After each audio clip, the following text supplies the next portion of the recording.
Friends, most welcome है सभी का यूट्यूब चैनल विजेता कुल में। साथियों, इस वीडियो में हम एडुटेरिया वॉल्यूम 3 का सामान्य भाषा का आज अंतिम सेट डिस्कस कर रहे हैं, क्योंकि इसमें टोटल 20 सेट दिया गया है। तो ये अंतिम सेट आपका सामान्य भाषा का है। इसके बाद आपका फ्रेंड्स दो पेपर हिंदी और जीके और मैथ का अल्टरनेट वे में हम आपका सेट प्रोवाइड करने का प्रयास करेंगे। जो शेष प्रैक्टिस सेट बच गया है वो सारा सेट हम कंप्लीट करेंगे। तो फ्रेंड्स, चैनल पर जो भी नए हैं तो आप सभी को चैनल सब्सक्राइब करके बेल आइकन के घंटे प्रेस कर लेना है, ताकि हर एक वीडियो का नोटिफिकेशन आप तक पहुंचता रहे। और इसका पीडीएफ आप सभी प्राप्त करना चाहते हैं तो टेलीग्राम चैनल को आप सभी ज्वाइन कर लीजिए। तो टेलीग्राम चैनल का लिंक वीडियो के डिस्क्रिप्शन में दिया गया है। तो फ्रेंड्स, यहाँ पर आपका 100 क्वेश्चन होने वाला है हिंदी और इंग्लिश का। तो फ्रेंड्स, इंग्लिश का क्वेश्चन आप लोग पीडीएफ से पूरा आंसर कर सकते हैं, क्योंकि इसमें सारा आंसर मार्क कर दिया गया है। हम इसमें पूरा हिंदी का क्वेश्चन डिस्कस करने वाले हैं, जो 31 से शुरू होता है। तो चलिए यहाँ से आप लोग आंसर करेंगे। 31 का राइट आंसर कौन सा ऑप्शन होगा। क्वेश्चन लिखा हुआ है कि दंतोष्ट ध्वनियाँ कौन सी है। तो दंतोष्ट यानी कि जिसमें दंत और ओष्ठ दोनों का सहयोग होता है, तो वो आपका व का उच्चारण करने पे आता है। ऑप्शन ए इसका आंसर राइट होता है। क्वेश्चन नेक्स्ट लिखा हुआ है कि जब एक ही ध्वनि का द्वित्व हो जाए तब उसे क्या कहेंगे। एक ही ध्वनि का अगर द्वित्व हो जाए तो उसे युग्मक ध्वनि के नाम से जानते हैं। क्या कहते हैं? तो युग्मक ध्वनि के नाम से जानते हैं। नेक्स्ट क्वेश्चन 33 लिखा गया है कि स्पर्श व्यंजन, कंठ ध्वनि, अघोष और महाप्राण ध्वनियाँ इनमें से कौन सी है। ठीक है, तो फ्रेंड्स यहाँ पर स्पर्श व्यंजन आप देखेंगे तो का वर्ग, ठीक है, का वर्ग इसमें आएगा। कंठ ध्वनियाँ भी इसमें आप का वर्ग में रख सकते हैं। अब यहाँ पे अघोष वर्ण कौन सा वर्ण होता है, तो ये चीज़ याद रखना होगा कि प्रत्येक वर्ग का पहला और दूसरा अक्षर कौन कौन सा, तो पहला और दूसरा जो अक्षर होता है वो अघोष वर्ण कहलाता है। जबकि महाप्राण क्या होता है, तो प्रत्येक वर्ग का दूसरा और चौथा वर्ण जो होता है वो कहलाता महाप्राण। तो ये सभी का सभी आपका ऑप्शन सी में सेटिस्फाइड करेगा, तो इसलिए आंसर सी होगा, खा करेंगे। ठीक है, क्वेश्चन 34 है कि निम्न में से कौन सा शब्द इसमें संज्ञा है। तो यहाँ पर नदी जो लिखा गया है, नदी, ये क्या होने वाला है, तो संज्ञा है। क्वेश्चन नेक्स्ट रहेगा 35। तो लिखा गया कि बुढ़ापा शब्द में कौन सा संज्ञा का उदाहरण है। तो फ्रेंड्स, जिससे किसी वस्तु के गुण, धर्म, दशा, अवस्था, व्यापार आदि का अगर बोध होता है तो वो भाववाचक संज्ञा कहलाता है। तो भाववाचक संज्ञा इसका राइट है। नेक्स्ट है कि इनमें से कौन सा शब्द संज्ञा है। संज्ञा तो बिल्कुल आसान है, व्यक्ति, वस्तु या स्थान का बोध होता है। तो 36 का राइट आंसर बी है, पहाड़ यहाँ पर राइट आंसर होगा। नेक्स्ट लिखा हुआ कि अनिश्चयवाचक सर्वनाम का आपादान कारक के रूप में बहुवचन रूप बताइए, इनमें से क्या होगा। देखिए, बहुवचन में आपका किन्हीं शब्द जो लिखा गया है ये बहुवचन के रूप में आता है, तो आंसर इसका सी होगा। ठीक है, आगे देखेंगे। 38 लिखा है कि शुद्ध वाक्य को छाटिए, इनमें कौन सा वाक्य शुद्ध लिखा गया है। तो फ्रेंड्स, यहाँ पर बी ऑप्शन आप देखेंगे, वह बिल्कुल बात करना नहीं चाहती थी। तो यहाँ पर आपका राइट आंसर क्या है, तो ऑप्शन नंबर बी राइट है। नेक्स्ट 39। नेक्स्ट क्वेश्चन 39 दिया गया है फ्रेंड्स कि शुद्ध वाक्य इनमें से पहचानिए, कौन सा वाक्य यहाँ पर शुद्ध रूप में लिखा गया है। तो यहाँ पर मुझे आपका काम बहुत पसंद आया है, तो ये सेंटेंस बिल्कुल अपने आप में सही है। आंसर इसका सी होगा, राइट आंसर। नेक्स्ट 40 लिखा गया है कि जो शब्द वाक्यांश, वाक्य तथा शब्द को जोड़ते हैं तो उन्हें क्या कहा जाता है। तो जो शब्द को जोड़ता है, वाक्यांश को जोड़ता है, तो उन्हें समुच्चय बोधक के नाम से जानते हैं। याद रखिए ऑप्शन डी इसका राइट आंसर होगा। नेक्स्ट है कि उद्देश्य में कर्ता के साथ और क्या रहता है। उद्देश्य में कर्ता के साथ जो है वो कर्ता विस्तार रहता है। यहाँ से आंसर ए करेंगे राइट आंसर। नेक्स्ट लिखा हुआ कि शुद्ध वाक्य छाटिए, इनमें से कौन सा वाक्य शुद्ध है। शुद्ध वाक्य इसमें है कि इस समय आपकी अवस्था 40 वर्ष की है। नेक्स्ट है 43, तो लिखा गया सोना का पर्यायवाची शब्द बताइए क्या है। ठीक है, सोना का पर्यायवाची शब्द यहाँ पर जो है वो जात रूप होता है। क्या है, जात रूप, यहाँ पर इसका राइट आंसर है। नेक्स्ट लिखा है कि कुंदन का पर्यायवाची शब्द बताइए क्या होता है। तो ये भी इंपॉर्टेंट है। हेम इसका क्या होता है, पर्यायवाची शब्द होता है। ठीक है, आगे आते हैं 45 में। शब्द युग्म का सही अर्थ भेद चयन कीजिए। अम्बुज और अम्बुद का, इन दोनों में क्या डिफरेंसेस है। तो फ्रेंड्स, अम्बुज जो होता है वो कमल होता है, जबकि अम्बुद जो है वो बादल होता है।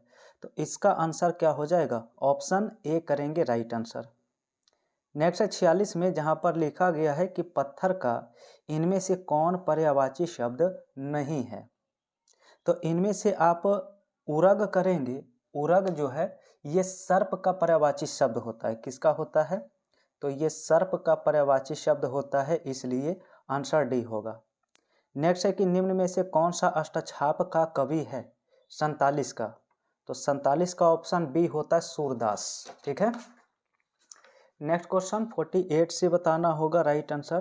तो 48 में लिखा गया है कि निम्न में से कौन सा पुस्तक प्रेमचंद के द्वारा लिखित नहीं है।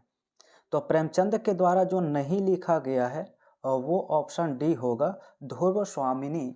यहाँ पर याद रखेंगे जयशंकर प्रसाद की कृति है। ये जो पुस्तक है किसका है, तो जयशंकर प्रसाद का। ठीक है, आगे क्वेश्चन 49 है कि जूही की कली कविता के कवि बताइए कौन है। तो याद रखेंगे निराला। कौन है, निराला इसका राइट आंसर होता है। नेक्स्ट क्वेश्चन रहेगा आप सभी का 50। लिखा गया है कि निम्न में से मिश्र वाक्य की पहचान करिए, इनमें से कौन सा मिश्र वाक्य है। तो फ्रेंड्स, जिसमें एक वाक्य और दूसरा उपवाक्य हो जो डिपेंडेंट हो तो वो मिश्र वाक्य कहलाता है। जैसे ऑप्शन सी में देखेंगे, जो विद्यार्थी परिश्रमी है वह अवश्य सफल होगा। तो यहाँ पर एक दूसरे पर ये निर्भर यहाँ पर है उपवाक्य, तो ऑप्शन सी होगा राइट आंसर। नेक्स्ट है 51 कि पुस्तकीय शब्द में प्रत्यय बताइए क्या है। ठीक है, तो पुस्तकीय में ये आपका प्रत्यय लगा हुआ है, ऑप्शन सी हो जाएगा। नेक्स्ट है स्त्रीलिंग पुल्लिंग का कौन सा जोड़ा यहाँ पर सही नहीं है, इसकी चयन करें। ठीक है, तो देव का देवी यहाँ पर सही है, मामा का मामी सही है, गधा का गधी सही है, लेकिन कांत का ये जो कांति लिखा गया है ये सुमेलित नहीं है। ठीक है, तो ऑप्शन इसका क्या हो जाएगा, तो ऑप्शन इसका सी राइट हो जाएगा, क्योंकि यहाँ पर कांता होता है। कांत का क्या होता है, तो याद रखेंगे कांता होता है, इसलिए आंसर इसका सी होगा। नेक्स्ट रहेगा 53, तो लिखा गया निम्नलिखित में कौन सा सदैव बहुवचन में रहते हैं। तो फ्रेंड्स, कुछ शब्द ऐसे हैं जो हमेशा ही बहुवचन में प्रयुक्त होते हैं, जैसे प्राण हो गया, इसके साथ याद रखेंगे दर्शन हो गया, दर्शन के साथ साथ याद रखेंगे तो हस्ताक्षर हो गया, होश हो गया, आंसू हो गया। ये सभी कुछ ऐसे शब्द हैं जो हमेशा बहुवचन में प्रयुक्त होते हैं। नेक्स्ट है कि निम्न में से कौन सा अपूर्ण भूतकाल है। अपूर्ण का मतलब कि भूतकाल की वैसी क्रिया जो पूर्ण नहीं हुई थी, तो उसे अपूर्ण भूतकाल कहते हैं। जैसे ऑप्शन ए में लिखा हुआ है कि रामू खाना खा रहा था, यानी पास्ट में उसका खाने का क्रिया चल ही रहा था, पूरा नहीं हुआ था। पहला ही ऑप्शन इसका राइट है। नेक्स्ट क्वेश्चन 55 है, तुम कहाँ जा रहे हो, यह किस प्रकार का वाक्य है। चलिए, तो देखिए यहाँ पर आपका जो है कहाँ, कब, क्यों, कैसे, ये सभी जब प्रयुक्त हो जाए तो आपका बनता है प्रश्नवाचक वाक्य। नेक्स्ट क्वेश्चन 56 है, तो उत्तर प्रदेश में कौन सी भाषा बोली जाती है। ठीक है, यूपी। तो 56 का जो करेक्ट आंसर है वो आप सभी का, चलिए बताइए राइट आंसर क्या होगा। बिल्कुल, जो नहीं बोली जाती है वह है आपका ऑप्शन डी, पहाड़ी। तो यहाँ पर पहाड़ी शब्द नहीं बोली जाती। ठीक है, आगे बढ़ते हैं क्वेश्चन नंबर 57 से। लिखा गया है कि पुल्लिंग वाचक शब्द छाटिए, इनमें कौन सा है? 57 का। तो कैमरा जो होता है, कैमरा ये पुल्लिंग शब्द है। बाकी आपका पायल, तलवार और प्लेट सभी स्त्रीलिंग शब्द होंगे। नेक्स्ट है पंकज, जलज आदि किस प्रकार के शब्द होते हैं? तो फ्रेंड्स ये सभी विशेष अर्थ को धारण करते हैं। ये सभी कमल के क्या हैं? तो पर्यायवाची शब्द हैं। तो यहाँ पर योगरूढ़ शब्द इसका क्या होगा? Right answer. नेक्स्ट है 59, लिखा प्रत्याशा शब्द में उपसर्ग बताइए क्या है? प्रत्याशा, इसे अगर तोड़ेंगे तो होता है प्रति, प्रति जोड़ आशा। क्या होता है? प्रति जोड़ आशा होता है। तो उपसर्ग इसमें जो आपका आएगा वो प्रति आएगा। ऑप्शन इसका सी राइट होगा। ठीक है, नेक्स्ट लिखा है औपचारिक शब्द में प्रत्यय बताइए क्या है? ठीक है, तो फ्रेंड्स औपचारिक को आप अगर लिखना चाहेंगे तो इसमें उपचार और इक लिखना चाहेंगे। क्या होगा? उपचार प्लस इक। तो प्रत्यय जो होता है वो बाद में जुड़ता है, यानी इसमें इक प्रत्यय आ रहा है, तो ऑप्शन सी राइट करेंगे।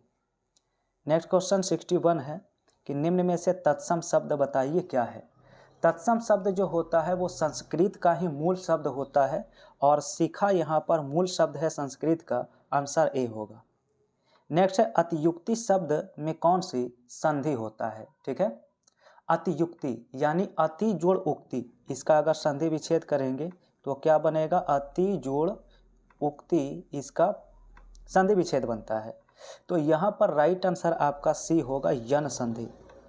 नेक्स्ट है 63, लिखा गया कि बोलो चित का संधि विच्छेद करिए, क्या होगा? तो बोलो चित का होता है बाल जोड़ उचित। ठीक है, नेक्स्ट है कि निम्न में से कौन सा शब्द यहाँ पर देशज शब्द है? तो देशज शब्द जो अपने देश के आम बोलचाल की भाषा जो होती है, तो यहाँ पर खिड़की जो आपका है वो देशज शब्द के अंतर्गत आता है। नेक्स्ट है 65, निम्न में से कौन सा शब्द तद्भव है?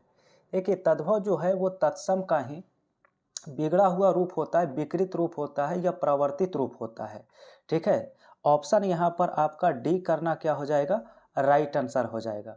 ठीक है, चलिए आगे बढ़ते हैं क्वेश्चन 66 में कि भविष्य में होने वाले के लिए एक शब्द बताइए क्या होता है? तो भविष्य में होने वाला को भावी कहा जाता है। नेक्स्ट रहेगा 67, लिखा ऑर्डर के लिए सटीक हिंदी शब्द बताइए क्या है? चलिए ये तो बिल्कुल आसान सा आंसर है कि ऑर्डर का मतलब होता है आदेश।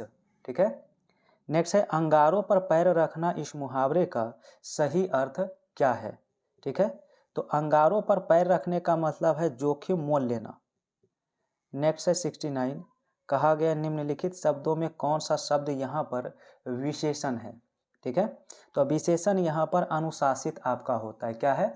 अनुशासित। ये संज्ञा और सर्वनाम की विशेषता बताने का काम करता है। नेक्स्ट रहेगा 70, लिखा गया वह धीरे धीरे चल रहा है, तो इसमें रेखांकित शब्द पहचानिए क्या है? तो फ्रेंड्स चलना क्या है? क्रिया है, और जो क्रिया की विशेषता बताने का काम करता है उसे क्रिया विशेषण कहते हैं। ठीक है, नेक्स्ट सवाल है 71, लिखा गया हमें यथाशक्ति दान करना चाहिए, इसमें रेखांकित शब्द यानी यथाशक्ति जो है वो कौन सा समास होता है? तो फ्रेंड्स यथाशक्ति, यथाशीघ्र, यथासंभव, ये सभी का सभी जो है अव्ययी भाव समास कहलाता है। ठीक है, क्वेश्चन नेक्स्ट रहेगा 72, जिसकी कोई उपमा ना दी जा सके, इसके लिए एक शब्द बताइए। तो इसे कहते हैं अनुपम। क्या कहते हैं? अनुपम। अल्पज्ञ होता है जो बहुत कम जानता है, जो बहुत कम जानता है उसे अल्पज्ञ कहते हैं। ज्ञानी होता है जो किसी विषय का ज्ञाता हो, और यहाँ पर अनुयायी है तो जो किसी का अनुसरण करता है उसे अनुयायी कहते हैं। नेक्स्ट है 73, वीर रस का स्थायी भाव बताइए क्या है? ठीक है, तो फ्रेंड्स वीर रस का जो स्थायी भाव होता है वो उत्साह होता है। क्या है? उत्साह। जबकि रति जो होता है ये श्रृंगार रस का है। किसका होता है? श्रृंगार रस का। हास्य जो लिखा गया है तो ये हास्य रस का ही अस्थाई भाव होता है, हास्य रस का ही।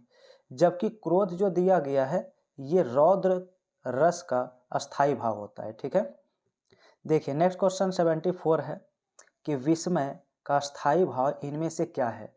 ठीक है, तो विस्मय का याद रखना है अद्भुत, क्या है तो अद्भुत करेक्ट आंसर होगा।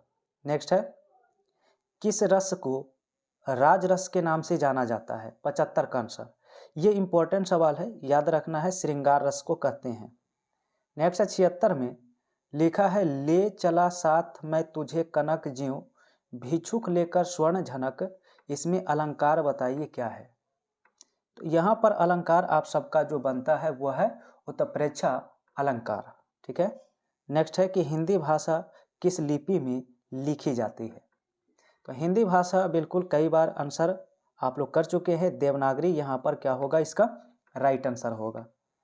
नेक्स्ट है 78 अंबर पनघट में डुबो रही तारा घट उषा नगरी में इनमें कौन सा अलंकार है।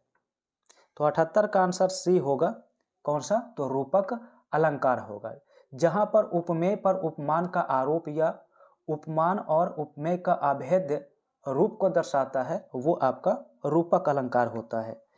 नेक्स्ट है 79 रहीमन पानी राखिए बिन पानी सब सून पानी गए न उबरे मोती मानुष चून, इनमें कौन सा अलंकार है।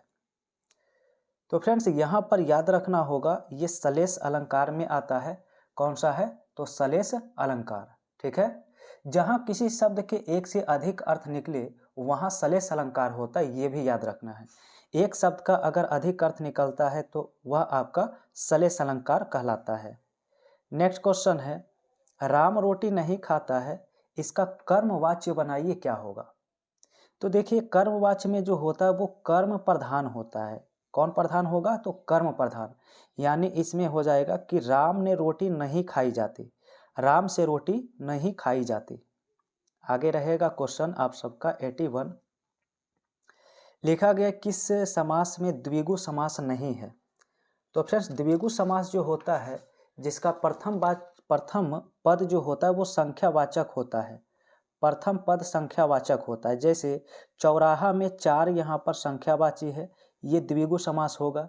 त्रिभुज का मतलब 3 भुजाओं वाला, ये होगा द्विगु समास। सप्ताह यानी 7 दिनों का समूह, ये हो सकता है। लेकिन चतुरानन में कोई भी संख्यावाचक नहीं है, इसलिए आंसर इसका सी हो जाएगा राइट आंसर। ठीक है, आगे लिखा है कि जेब कतरा शब्द में कौन सा समास है। ठीक है, जेब कतरा, तो यहाँ पर जेब को कतरने वाला, इसका विग्रह क्या होगा, तो जेब को कतरने वाला। तो को जो आपका आता है वो कर्म का होता है, यानी आंसर इसका डी हो जाएगा। नेक्स्ट है 83 महात्मा शब्द में कौन सा समास है। इसका मतलब है महान है जो आत्मा, यानी विशेष विशेषण का जहाँ बोध होता है वो कहलाता है कर्मधारय समास। नेक्स्ट है निम्नलिखित में अशुद्ध वर्तनी वाले शब्द का चयन करें, कौन सा यहाँ पर अशुद्ध लिखा गया है। ठीक है, चलिए तो यहाँ पर देखेंगे फ्रेंड्स अनुग्रह जो लिखा गया यहाँ पर अशुद्ध है। यहाँ पर इसका शुद्ध रूप अगर लिखना चाहेंगे तो होता है अनुग्रह, क्या होता है, अनुग्रह होता है। ठीक है, आगे रहेगा 85 वर्तनी की दृष्टि से कौन सा शब्द यहाँ पर सही है। तो सही यहाँ पर ज्योत्सना जो लिखा गया है वो बी ऑप्शन में है। नेक्स्ट है निम्न में से शाश्वत शब्द का विलोम शब्द बताइए क्या होता है। ठीक है, तो शाश्वत का जो होता है वो क्षणिक, शाश्वत का मतलब सदा रहने वाला और क्षणिक का मतलब थोड़े समय के लिए। ठीक है, मृत्यु का उल्टा क्या होता है, तो मृत्यु का उल्टा जीवन होता है। मर्त्य का उल्टा क्या होता है, तो मर्त्य का अमर होता है। और नश्वर का उल्टा जो होता है याद रखेंगे शाश्वत होता है। इसका क्या होता है, तो शाश्वत। क्वेश्चन नेक्स्ट रहेगा आप सबका 87 में लिखा गया कि पुरुष शब्द का विलोम शब्द बताइए क्या है। परुष है, तो परुष का आंसर जो है कोमल होता है, क्या है, कोमल। नेक्स्ट है जो पहले कभी नहीं हुआ है उसे क्या कहेंगे। ठीक है, तो जो पहले कभी नहीं हुआ है उसे अभूतपूर्व के नाम से जानते हैं। नेक्स्ट है कि जिसमें जानने की इच्छा हो उसे क्या कहेंगे। ठीक है, जिसमें जानने की इच्छा हो उसे जिज्ञासु के नाम से जाना जाता है। नेक्स्ट लिखा है कि कृतधन शब्द का सही अर्थ बताइए क्या है। तो कृतधन का मतलब होता है जो किए गए उपकार को नहीं मानता है। ठीक है। अब फ्रेंड्स 91 से 94 तक आपका गद्यांश का सवाल है। इस गद्यांश को पढ़ने के बाद यहाँ पर राइट आंसर करना है। आप लोग पीडीएफ से पूरा गद्यांश पढ़ेंगे, फिर आप लोग आंसर करेंगे। तो 91 का हम सीधा मार्क कर देते हैं आंसर। भारत इसका राइट आंसर होगा पैसेज के अनुसार। जो गद्यांश है उसके अनुसार 92 का राइट आंसर सी आपका आएगा। 93 नंबर सवाल का जो राइट आंसर आएगा वो ऑप्शन सी आएगा इस गद्यांश के अनुसार। और 94 नंबर सवाल का आंसर करेंगे तो इसका भी ऑप्शन सी होगा। इसके बाद एक और गद्यांश है। तो इधर फ्रेंड्स 2 गद्यांश आपका दिया गया है। तो पीडीएफ में आप पढ़ेंगे और इसके बाद आप आंसर करेंगे तो 95 का आंसर डी आपका राइट होने वाला होगा। 96 पढ़ेंगे तो इसका आंसर सी राइट होगा। 97 का राइट आंसर एटम बम की अपार शक्ति का प्रथम अनुभव कैसे हुआ था, तो आंसर ए होगा जापान में हुई भयंकर विनाश लीला से। 98 में है बड़े बड़े देश आधुनिक विनाशकारी शस्त्र क्यों बना रहे हैं, तो आंसर डी होगा पारस्परिक भय के कारण। 99 में है आधुनिक युग अंधकार भयंकर और विनाशकारी होते हैं क्यों, तो आंसर बी होगा अधिकांश जनता और उसकी संपत्ति नष्ट हो जाती है। और आज का अंतिम सवाल, निम्न में से कौन सा इसमें स्वर नहीं है, तो फ्रेंड्स आ स्वर है, उ स्वर है, ए स्वर है, लेकिन यह जो होता है ये स्वर नहीं है, व्यंजन है। आंसर इसका डी होगा। तो फ्रेंड्स ये आपका हिंदी भाषा सामान्य भाषा का जो भी प्रैक्टिस सेट था इस वॉल्यूम 3 में वो पूरा समाप्त हो गया है। अब आपका शेष जो आपका जीके और मैथ का पोर्शन बचा हुआ है प्रैक्टिस सेट में, वो हम प्रतिदिन उसको समाप्त करने का काम करेंगे। तो इसलिए चैनल पर पहली बार जो भी जुड़े हैं आप लोग चैनल को सब्सक्राइब करके बेल आइकन के घंटे प्रेस कर लीजिएगा ताकि आप सभी का वीडियो का नोटिफिकेशन पहुंचता रहे। और फ्रेंड्स वीडियो को लाइक करिए, शेयर करिए, ठीक है। और पीडीएफ के लिए टेलीग्राम चैनल को ज्वाइन करिए।